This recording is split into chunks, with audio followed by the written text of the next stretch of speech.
दूध में मिले तो जावन डालो और जावन भी न मिले तो शक्कर डालो, शक्कर भी न मिले तो पानी डालो, मगर नींबू डाल के दूध को फाड़ने का पाप कभी मत करो। आज वो दूध में नींबू डालने का पाप यंग जनरेशन में चल रहा है। शादी किसके साथ करनी, कोई बॉर्डर नहीं, कोई मर्यादा नहीं, जिसको जहां भी ठीक लगे वहां भागी।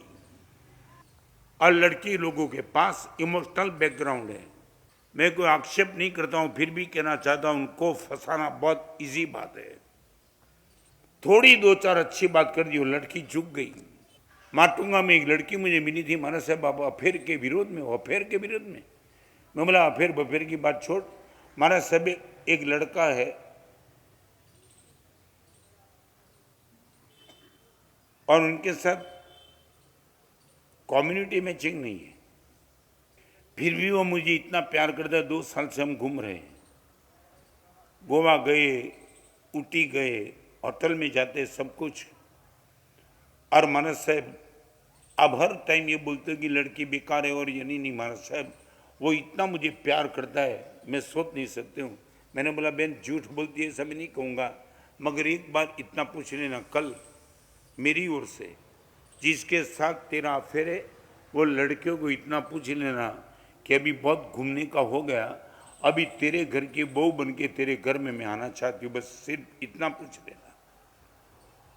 2 साल के अफेयर के बाद लड़की ने 2 दिन के बाद वो लड़के को होटल में पूछा कि 2 साल पिताजी और माँ से गुप्त रूप से हम मिलते जुलते हैं, अब बहुत हो गया, अभी तेरे साथ मैं शादी करना चाहती हूँ। અને છોકરી 3 દિવસ પછી મળવા આવી, એની મર્યાદા હતી અને મારી નજીક તો ના આવી પણ દૂર રહીને રડતી હતી। મને કે મહારાજ સાહેબ બારણું બંધ કરો તો મારે તમને થોડી વાત કરવી છે। બધા જોઈ શકે રીતે બારણાની અંદર બેઠા મેં રૂમમાં, અને મને કે મહારાજ સાહેબ તમે સાચા પડી ગયા। મેં કીધું કેમ શું થયું? મને કે મેં 2 વર્ષ જેને મારો બધો જ લાભ ઉઠાવી લીધો, એ છોકરાને ખાલી એટલું પૂછ્યું તારા ઘરની વહુ બનવા આવું છું, હવે આપણે વહેલું પૂરું કરી દઈએ। ત્યારે એને કીધું તારા જેવી ચાલુ છોકરી મારા ઘરની વહુ ન બની શકે। 2 વર્ષ સુધી પોતાના મા બાપ સાથે છેતરીને મારી સાથે ફરતા ફરતા રહીને પોતાનું શરીર સોંપી દે એવી વેશ્યા જેવી છોકરી મારા ઘરની વહુ ન બને। સાહેબ ધરતી ખલાસ થઈ, कोई बचाने वाला नहीं। महाराज साहब ये बदमाशी उसकी, 2 साल घुमा करके महाराज साहब अंतिम ये कोटेशन। અહીંયા બેઠેલી બધી છોકરીને કહું છું, હરામખોર છોકરાઓથી દૂર રહેજો। શેરડીની ગમે તેટલી પ્રશંસા કરતા હોય તો શેરડી ચૂસીને ફેંકી દેવા માટે કરે છે, શેરડી ઉપર પ્રેમ નથી। પુરુષની સૌથી વધારે કમજોરી એની બુદ્ધિ છે અને સ્ત્રીની સૌથી વધારે કમજોરી એના સૌંદર્ય છે। બુદ્ધિના વખાણ કરેલો પુરુષ પાગલ અને रूपना बखान करेल स्त्री पागल, बद्दो सौंपी देवा तैयार। और मेरे जैसे साधु बात करते, गुरुदेव किस जमाने की तुम बात करते हो? यही जमाने की बात। न कुछ देखना, नहीं कुछ देखना, बस चलो घूमो और माँ बाप के साथ चीटिंग हो सके इतना करो। वलसाड़ में कदाच आવું नहीं हो, पण मुंबई में જોઈ લીધું। ઘરેથી નીકળીને ડ્રેસ જુદો હોય ને કોલેજ આગળ પહોંચતા બધા ડ્રેસ જુદો થઈ જાય। મા બાપ દુઃખી છે ને વિચાર કરે છે કે શું કરું। તમને એક વાત કરી દઉં, નીતિ વાક્ય એમ કે છે કે સારી છોકરી પસંદ નહીં કરતા, સારી માતાની છોકરી પસંદ કરજો। છોકરી સારી નહીં હોય તો ચાલશે, માં સારી જોઈએ। માં બગડી રહી છે અત્યારે। અહીંયા બેઠેલી દીકરીઓને કહેવું છે કે બેન તમે ક્યાં છો? 10 કરોડની ગાડી ઉકરડે પાર્કિંગ ન કરાય। પાર્કિંગની જગ્યા ન મળે તો ગાડીને ફેરવવી પડે, પણ ઉકરડે પાર્કિંગ 10 કરોડની ગાડી તો ન જ કરાય। આ બધી દીકરીઓને મારે ખાલી એટલું કહ્યું છે કે તમારી કુખ એ 10 કરોડ કરતાં પણ વધારે કિંમતી છે।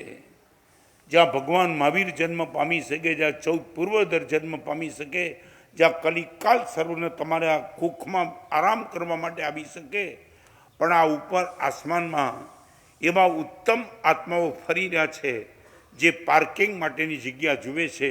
સડી ગયેલા પાર્કિંગમાં ઉત્તમ આત્મા પોતાની ગાડી પાર્ક શું કામ કરે?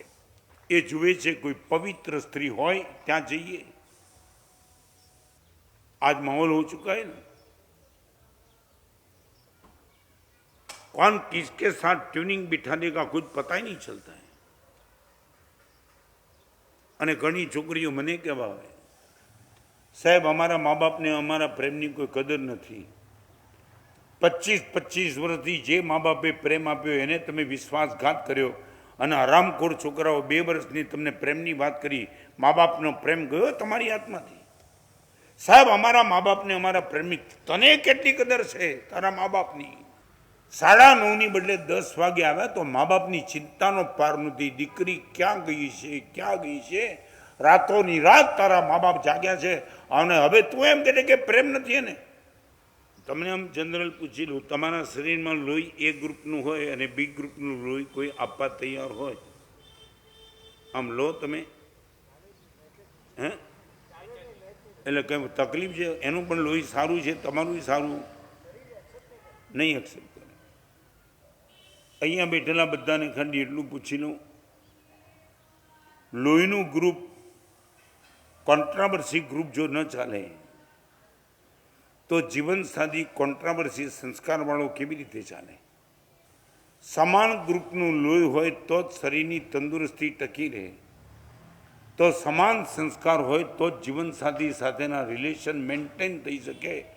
ગમે તેવા સડી ગયેલા સંસ્કાર, હલકટ કોટીના સંસ્કાર, આવારા બદમાશ નીચ કોટીના સંસ્કાર લઈને બેઠેલા છોકરાઓ સાથે આ પવિત્ર દીકરીઓ જ્યારે સંબંધ બાંધીને બેસશે, લાગણીમાં, વાસનામાં, આવેશમાં, અને પછી 1 વર્ષ અને 2 મહિના, 2 વર્ષ ને 3 મહિના જાય અને ચોધાર આંસુએ રડે. મારી આગળ એવા 500 દ્રષ્ટાંતો છે. સાહેબ ખતમ થઈ ચૂક્યા છે. આ નરકમાંથી ક્યાંક ઉગારો. હેલ્પલેસ છું.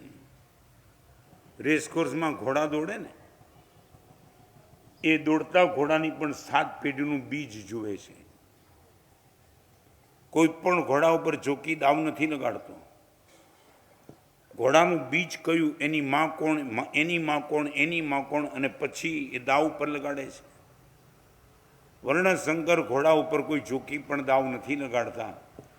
ઘોડાના પણ જો સંસ્કારને એના મા બાપ જોવા પડે તો આ દીકરીઓને પૂછું છું, જેની સાથે તમે જોડાવા માગો છો એના બીજ જુઓ છો કે ગમે ત્યાં ઝૂકી જાઓ છો? आज पूरा मंडप खचोखच भरा है और सबसे बड़ा आनंद वो है, काफी यंग जनरेशन यहाँ मेरे आंखों के सामने दिखाई पड़ रही है. तो बगड़े तो एकलो बगड़े છે, છોકરી બગડે આખો પરિવાર ખલાસ થઈ જાય છે. બીજી વાત, છોકરો સુધરે છે તો એકલો છોકરો સુધરે છે, દીકરી સુધરે છે, આખો પરિવાર બચી જાય છે. આવી એક પવિત્ર દીકરીઓ જે મારી સામે આજે બેઠી છે, એમની આગળ એક આટલી અપેક્ષા, કોઈ સડેલા બીજ સાથે સંબંધ નહીં અને કોન્ટ્રાવર્સી બીજ સાથે પણ અમારા સંબંધ નહીં. બહુ સરસ. હાથ ઊંચા. જો એક વાર કહું, ભલે તમે કીધું, પણ કદાચ ચોમાસું કરીશ ને તો એમના કારણે કરીશ, તમારા કારણે નહીં કરું. વિગ્રહ પચકાય, ધારણા વિગ્રહ પચકાય, અર્યંત શક્યમ, સિદ્ધ શક્યમ, સૌ શક્યમ, દેવ શક્યમ, અપશક્યમ, અનંતનાભગણમ, સહસાકરણમ, મહત્તરાકરણમ, સબ સમયવત્યાકરણમો શ્રેય. આજે જુઓ તમારા ઘરમાં દિવાળી થશે.